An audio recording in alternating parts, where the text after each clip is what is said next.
We begin with the new defence spending unveiled today. In 2023, Canada spent 1.33% of GDP on defence, ranking us 27th out of 30 allies on that key metric. The new package unveiled today will see a cash infusion of $8.1 billion over the next 5 years and a total of $73 billion over the next 20 years. The government projects the 5-year spending plan will boost Canada's defence spending to 1.76% of GDP, a significant increase, but still below the NATO target that Canada agreed to of spending at least 2% of GDP on defence. Bill Blair is Minister of National Defence. He joins us now from the foyer of the House of Commons. Minister, welcome back to the show. Thank you very much, David. So this new spending package is going to see Canada's spending on defence rise over the next 5 years to 1.76% of GDP, but it still falls short of the 2% NATO commitment. Why is your government unable to present a definitive plan to Canadians and to NATO allies on when you're going to hit 2%? Actually, David, if I may be clear, we have been on a strong upward trajectory of defence spending since 2014, and in fact, the policy update that we announced today will actually result in a nearly tripling of defence spending for Canada over that period of time. And at the same time, we've also acknowledged in the document that we have a lot of work to do. I think this is exceptional and foundational. It gives us the resources to move forward on some very, very important initiatives with respect to military production, in support of CAF military, and in particular in focusing our defence responsibilities in Canada's high north and in the Arctic. And at the same time, it also enables us to do some very important preparatory work that is going to enable us to for example, to look at the acquisition of a new submarine fleet. That will easily, those expenditures will well take us beyond the 2%. I think we're on a very solid trajectory. I've had an opportunity to discuss this with the Secretary General at NATO and with our closest allies. I think everyone recognizes this is a significant new investment in defence for Canada, and it puts us on a very positive track towards meeting our NATO obligations. Significant new investment, but a lot of it is backloaded, right? It's $8.2 billion over the next 5 years or so, and then the bulk of the $73 billion is over the next 20 years. So that's multiple elections, multiple governments away. I mean, how reliable can Canadians and allies take that plan given the time frame? I think very, very reliably, and you're right, there is longer-term spending associated to this. One of the things, David, for example, we've seen that military production, particularly around munitions, has not been able to keep pace with our new requirements. And so we're investing in Canadian industry to increase that production, and we now have the money available to us to engage in long-term contracts. That certainty and clarity provided to Canadian industry is really going to help us by developing the capacity to increase their production. You know, some of the investments we're making, you know, it also takes time through our procurement processes. We've said also in this policy document that all of our government departments are looking at expediting those procurement processes so that we can move forward quicker, but we're spending tax dollars and we're going to spend them carefully. We also recognize an increasing threat environment, but also rapidly changing technology that's impacting what the Canadian Armed Forces needs. It needs our work in procurement and the acquisition of these new capabilities does require that level of being informed about those requirements. But with the budget that's been provided here, I think provides a very clear sense of direction for the Canadian Armed Forces and for our NATO and allied partners, but also for Canadian industry. All of those things are absolutely essential as we move forward together. Okay, just help me a little bit with the math. It's $8.1 billion in spending over the next 5 years, but we've also seen from your colleague, the Treasury Board President, Anita Anand, about $4.3 billion in spending reductions over that same period of time. So does this 8.1 take into account that reduction, or is this in addition to it, or is this a reprofiling of that money? Like, how much of this is net new spending for defense? Well, not every dollar is the same dollar. What we did with the Treasury Board recommendations is we looked very carefully at how we were spending money. We looked at money that wasn't actually contributing significantly to military capability.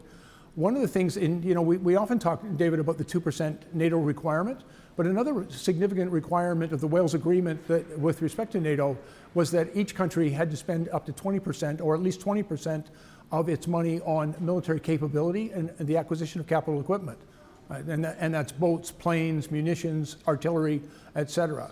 With this new policy that we've brought forward, we will meet that 20% threshold in 2025 and every year thereafter, because we've made that commitment, and this is a not just a reprofiling of money, it's a much new money. We are being careful with how we spend money so that the money that we were spending on consulting and executive travel and professional services, we understand how important it is to be careful with that money to produce real value. But the money that's being provided in this policy update is about the acquisition of those capabilities and equipment that the Canadian Armed Forces needs, and it's also an investment in the Canadian Armed Forces themselves. We need to solve our staffing challenges within the organization, and we've got to do more to help Canadians who are serving and Canadian families that are serving, to help them with the challenges that they face with respect to housing, health care, and child care. And so there is money and really a clear focus in this. And then finally, David, I would also point out, this is a real inflection point for Canadian national defense, recognizing our responsibility to defend our continent, to defend Canada, to ensure our own security and our sovereignty, particularly in the high north. And this new policy gives us the money to start investing in multi-use infrastructure in the far north, the defense capabilities, the sensor capabilities, the underwater and air and missile capabilities that we're going to require in order to defend Canada. That's an obligation we also have to NATO and to NORAD, but it's most importantly, an obligation that we have to Canadians. Well, I wanted to get on that, because this is something I know the Americans in particular have wanted Canada to put a greater emphasis on as part of their defense spending, as part of the commitments to NORAD. And this is a clear focus in what you're outlining here today in terms of like the air capacity to patrol those areas. What is your sense, your understanding exactly of the threat that Russia and China poses to Canada in the Arctic? Yeah, a couple of things that we are taking into account. First of all, the actions and activities of our potential adversaries. You mentioned Russia and China. Most certainly, we are concerned with their activities in our far north. We also see that with climate change, the Arctic Ocean is likely to be, one of the most efficient ways of travel between Europe and Asia, and therefore we have responsibilities there to protect our own country. We have previously announced a very significant investment, $38.5 billion into NORAD modernization. And those investments are important, but we know we need to do more. We need to be persistently present in the Arctic. We have to work very closely with Inuit and Indigenous communities. I've spoken to all the northern premiers. I think there's a great opportunity for us to do much more and to build the capability and capacity within our high Arctic so that the Canadian Armed Forces can be there, can be present, can be effective. We're investing in, for example, in new F-35 fighter planes, new supply planes, new aerial surveillance capabilities. All of those things are going to require significant investment in infrastructure. That's highways, it's airports, it's other forms of infrastructure that will benefit those northern communities, and it's absolutely essential for the Canadian Armed Forces to fill our responsibilities to defend the sovereignty of our own country. But Minister, so much of this spending is very far down the road. It's beyond the 5-year horizon of the $8.1 billion that we know. We'll deal with these urgent and short-term immediate things. And for it to work, you need to solve the procurement challenges the military is facing, and you've got to solve the recruitment challenges the military is facing. The Prime Minister spoke today about the tension in procurement, about getting the best gear at the best price versus the need for domestic economic development and industry building. I mean, at a certain point, don't you need to just lean into the best gear at the best price if trying to work with Canadian industry is slowing this down and exacerbating the capacity gaps inside the military? No, I see Canadian industry as an essential partner in this, but we recognize that within our own government and the bureaucracy of our governments, we have to find ways to expedite and make more efficient those procurement processes. We have quite recently had some experience in using what we call urgent operational requirements to meet the requirements of our deployment in Latvia as fulfilling our NATO obligations in Europe.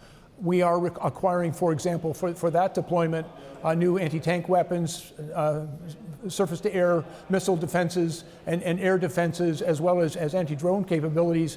There are ways in which we can expedite this. I'm also very mindful, David, when we're spending Canadian tax dollars, we've got to do it well, we've got to do it smartly.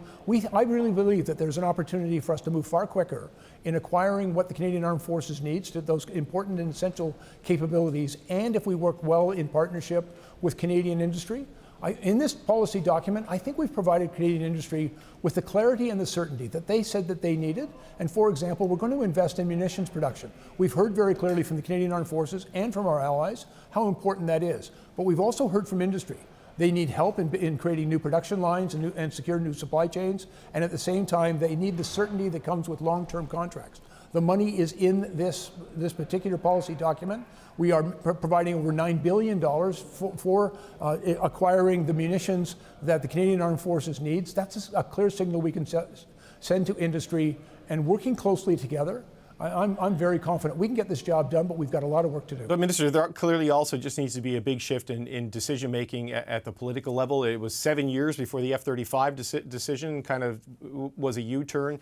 You're now talking about the need to get subs, and Canada was not a part of the Phase 1 of AUKUS, the alliance between Australia, the UK, and the US on nuclear submarines. And while this document outlines the threat environment that we live in, there's a ground war right now in Europe because of Russia's invasion of Ukraine, and the threats of China are now. And a lot of this is capacity building for 10, 15, 20 years from the current moment. And let me be clear. You mentioned AUKUS. AUKUS was a coalition among our closest allies through the acquisition of nuclear subs. We weren't in that business, but the Prime Minister's made it very clear, and our policy document makes it equally clear. We are going to need underwater surveillance capabilities. The three pillars of that capability are lethality, persistence, and stealth. And so we're now doing the work that is necessary to find the best way to deliver that capability for the Canadian Armed Forces. And at the same time, I can tell you I've also had conversations with the US Secretary of Defense, the Secretary of Defense for the United Kingdom, and the Minister of Defense in Australia just over the past 48 hours. And we've talked about Canada's future engagement with our closest allies and what we can contribute. And I think what Canada can also benefit from in our alliance with them on future AUKUS development.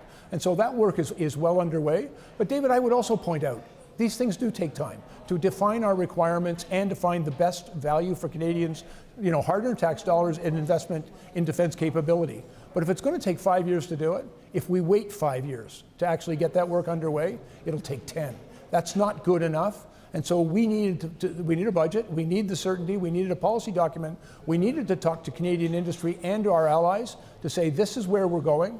And that certainty, that clarity is, I think, going to be absolutely essential as we go forward to acquire what the Canadian Armed Forces needs. And then lastly, and you also mentioned, and this to me is the most critical requirement, our people, investing in our people, in improving our recruitment processes, dealing with some of the challenges that military families face so that we can retain the very best people in our organization. Those are perhaps our biggest challenges, and this policy document and the investments making is going to make that possible. But Minister, just as a final point, you called this foundational, you called it an inflection point, it sends a clear signal to industry. It's year 9 for this government, and a lot of these signals and inflections have been there for a while, right? Industry has wanted to know about things for multiple years. The recruitment challenges have been there for a while, and the threat matrix, while evolving, though, China has been ascendant and Russia has been a problem for quite some time. And even now, it's a multi-decade horizon to get to where you want the CAF to be. I mean, it feels like it has taken a long, long time to get to something that people have wanted for a while now. David, I'm grateful for the opportunity to remind you, in 2017, we brought forward a new defense policy. It's called Strong, Secure, and Engaged. It provided us with funding and a clear policy direction at that time. We've been making very significant investments in our national shipbuilding strategy, the renewal of our naval fleet, the acquisition of new airplane capabilities, including fighter jets, multi-mission aircraft, a number of other really significant capabilities. We've made that thing, and in fact, just through Strong, Secure, and Engaged, which was brought forward in 2017, a 70% increase in our defense spending. By the time that the policy that we announced today is fully implemented in the next 4.5 years, we will have nearly tripled defense spending in Canada. You got to try to remember where we began. In 2014, defense spending in Canada actually fell below 1%, and we have nearly tripled that spending from just over $18 billion to what will eventually be about $57 billion. We've been making real progress on defense acquisition and capability in this country. We now see, with the changing threat environment, Russia's invasion in Ukraine, the climate change and the impact it's having, and most importantly, the technological innovations that are leaping forward We have to make sure that we respond to those emerging threats.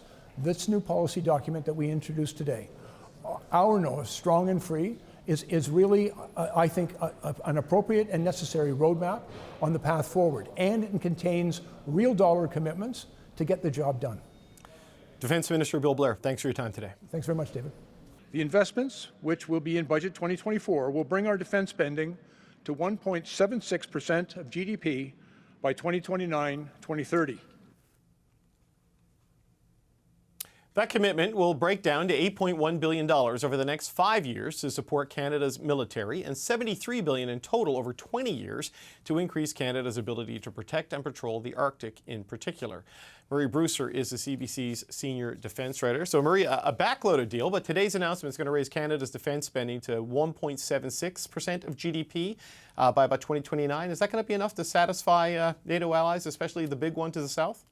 Well, David, we started to get a bit of a hint as to how the U.S. felt about this last week when the U.S. Ambassador David Cohen appeared on a panel celebrating NATO's 75th anniversary, where he basically cut the government some slack and said that Washington looks at the broader picture.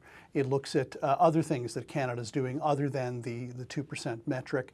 It has been reflected largely in his statement today, which is that the U.S. is pleased to see Canada moving towards the 2% target. Our allies have had a tendency, David, to treat us in a good cop, bad cop fashion, with the U.S. playing the good cop and the European allies and Great Britain playing the bad cop and speaking very plainly to us. The fact remains is what was agreed to in Vilnius last year was that 2% would be the floor, not the ceiling for defense spending, and that all NATO allies were expected to submit a plan to get to 2%. Right. So, I wonder, Murray, if this is a plan to definitely get to 1.76. Bill Blair said earlier in the show that if all the future things come in, we'll get to 2%. Do you think this will meet that threshold based on that? Well, it's going to be a bit of a struggle. And I mean, as we all know, the 2% metric is indeed just one of the metrics that is measured. But it all depends upon whether or not this plan is fully implemented. Right. Like a fun fact for you, David. In 1994, I was here and I covered the Liberal government's white paper on defense, which required the government to purchase new supply ships for the Navy. Here we are, 30 years later, the Navy is still waiting for those supply ships. So it is going to be in the implementation. Even the last defense policy, strong, secure, and engaged, there are elements of it that were not implemented or postponed.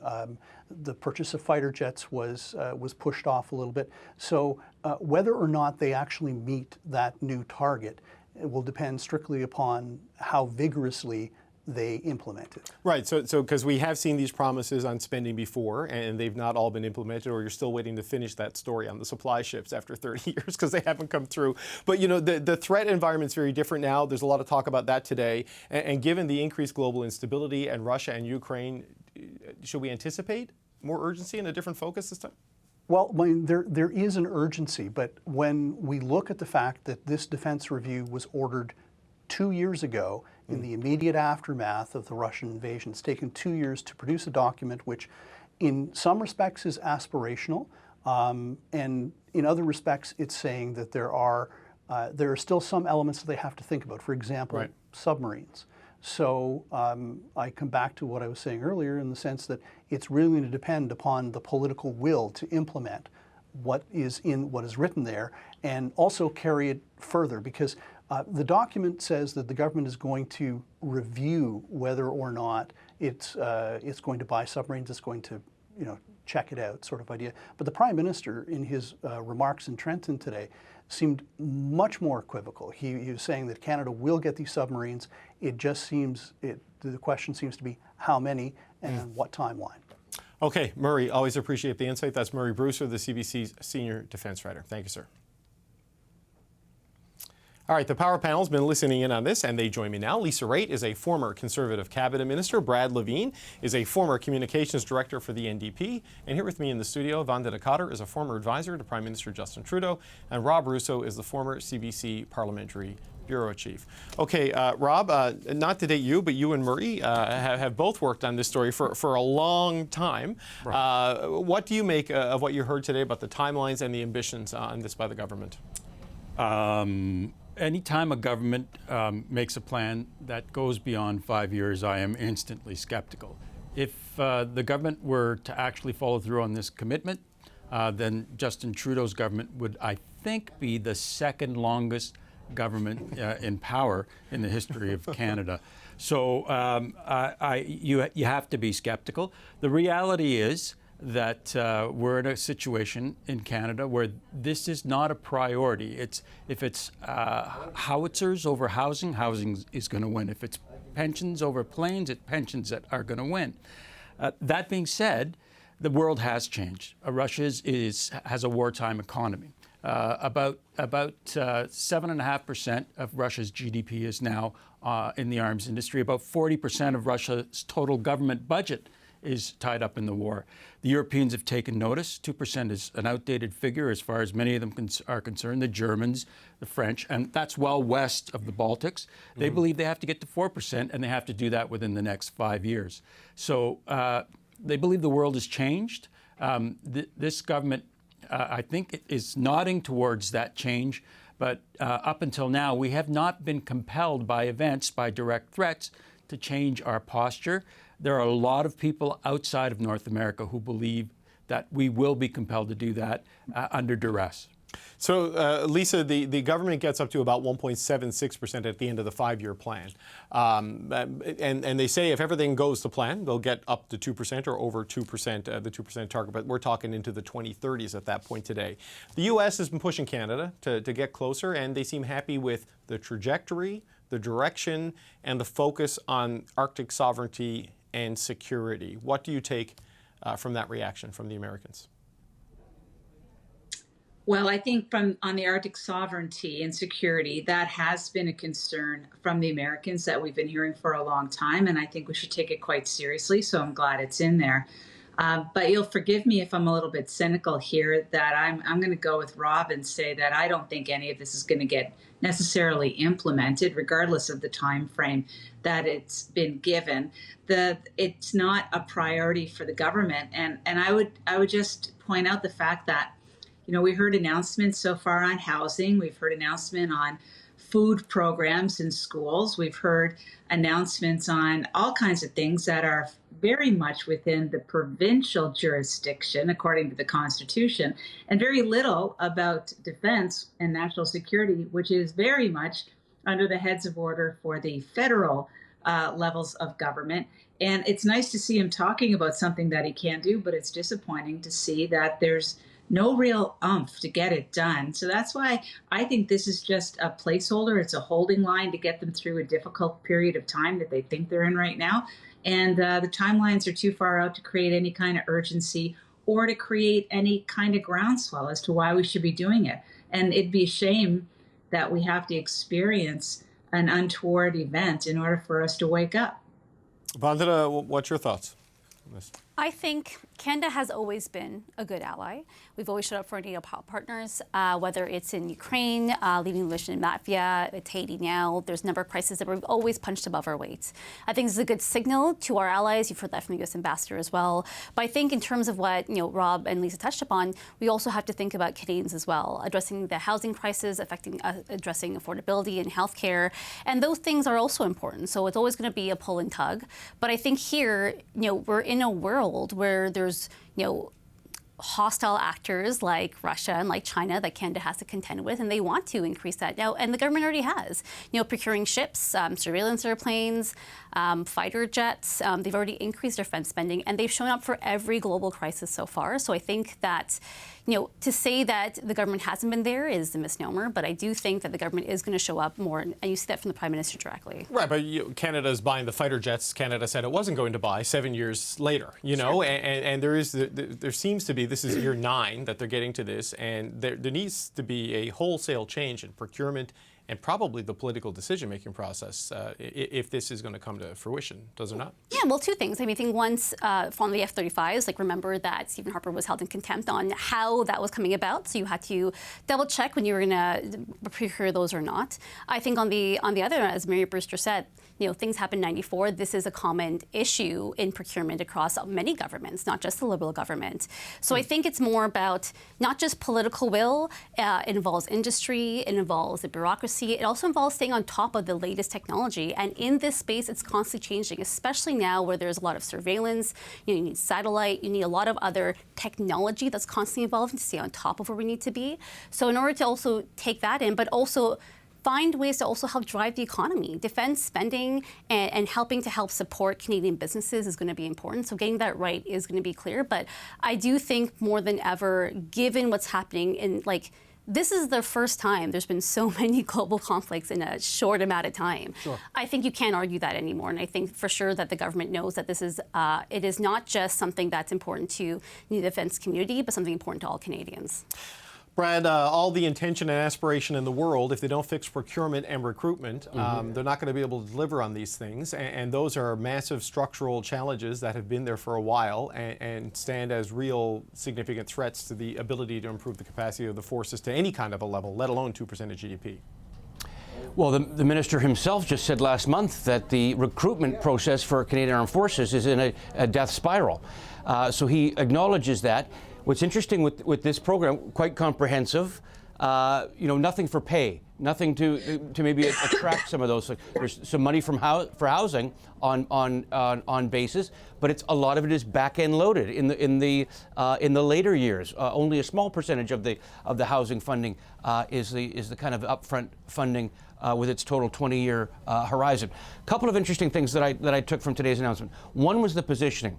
That is, as the Arctic melts, new threats are there. We've got Russia and China, which are, I think, undeniable threats to Canadian sovereignty. And I think that with the invasion of Russia of Ukraine, I think there's a lot more Canadians who are saying that it's time to get a little bit more muscular. Don't disagree with Rob's point about how this is not a vote getter, but I think that there's some polling. I think Abacus had some polling out recently showing that it's actually surprising level of support for defense spending, and I think it's because of these two new things. I think there's an interesting way in which the announcement is there. There's a ring around the personnel and shoring up things like ammunition, things like new hardware. A little bit more muscular than what we've seen in previous defense announcements, where it's more about the people. This is it's a little bit about the people, but it's a lot of it is about things like bullets, ammunition, right. Submarines, all those kinds of things.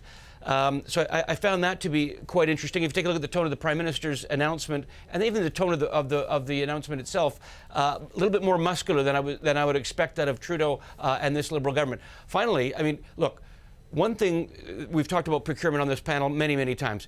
It does not lend itself well to prepare our troops for harm's way in a 4-year cycle. This is 5 electoral cycles worth of announcements. We're going to have to make the decision that you can't run the campaigns on canceling what the other guy just announced. We did that with helicopters in the 90s. We did that with the aircraft fighters. We're going to have to get over that. Otherwise, nobody's going to want to join our armed forces because they don't have the equipment that they need to succeed, and that's got to change. Well, yeah, Rob, 2 points on that. I mean, if you're not equipping your military, you can't really expect people to sign up and want to fight for the country in outdated and old equipment. But also industry's capacity to be ready to respond to needs. I mean, we've seen Canada's inability to mobilize on things like munitions for Ukraine, and now with that meeting last week, I believe it was, of the Ukraine foreign ministers coming up with a NATO funding plan for Ukraine to sort of like Trump-proof the organization. Right. It shows the old assumptions that America will just foot the bill for a lot of the stuff. It's just they may not hold past November.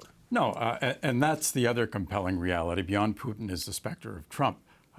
Who has told people that if they don't get to a certain level, 2%, he's not going to be there to protect them. But I think procurement is a very good thing to look at in this package. If you listen to the Prime Minister and to Mr. Blair today, they said that they were going to launch a study to look at procurement.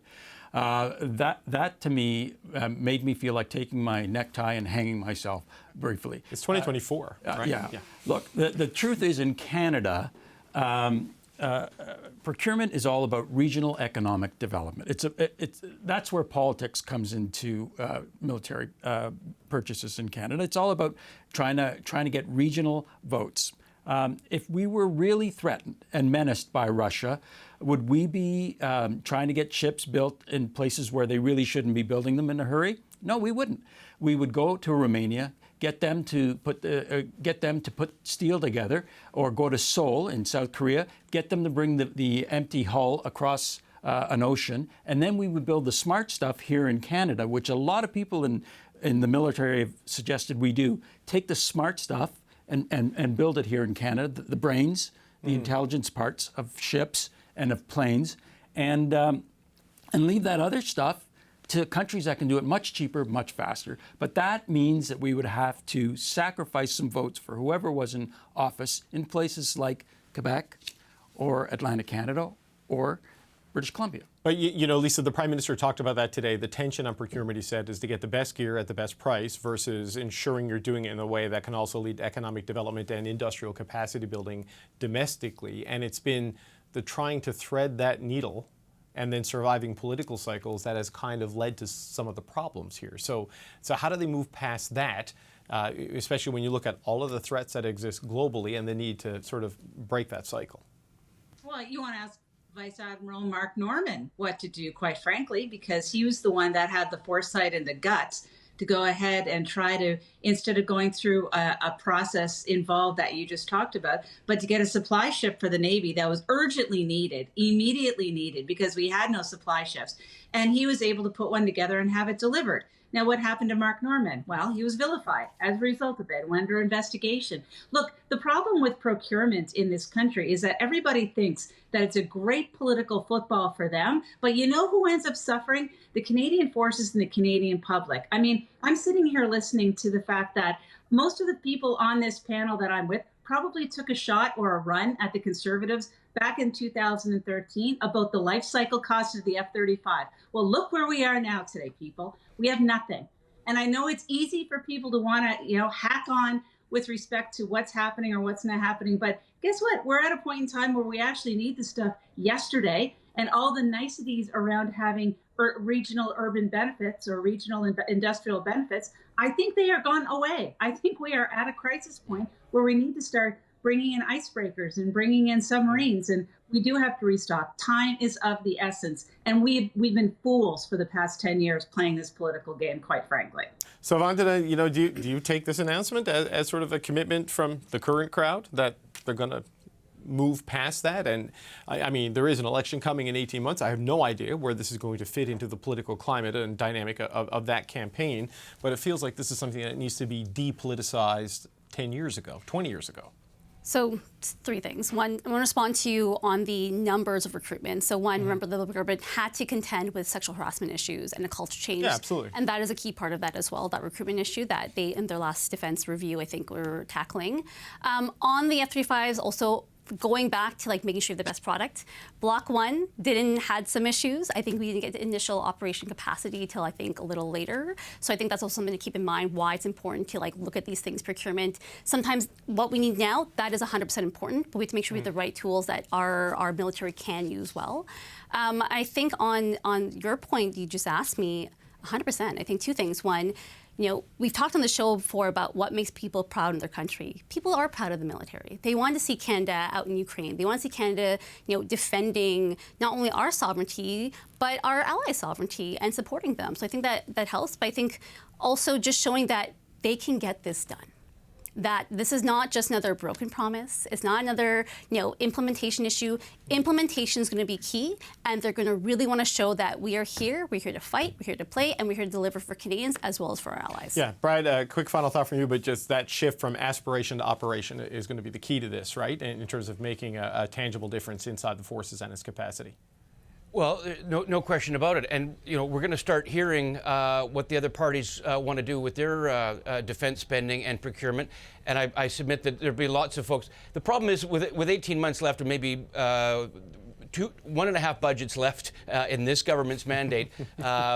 This thing is barely going to get going before the next Parliament starts, and perhaps a new government will come in with a whole new set of priorities. So at least we won't be too far behind, because this one won't have enough time to get too far started.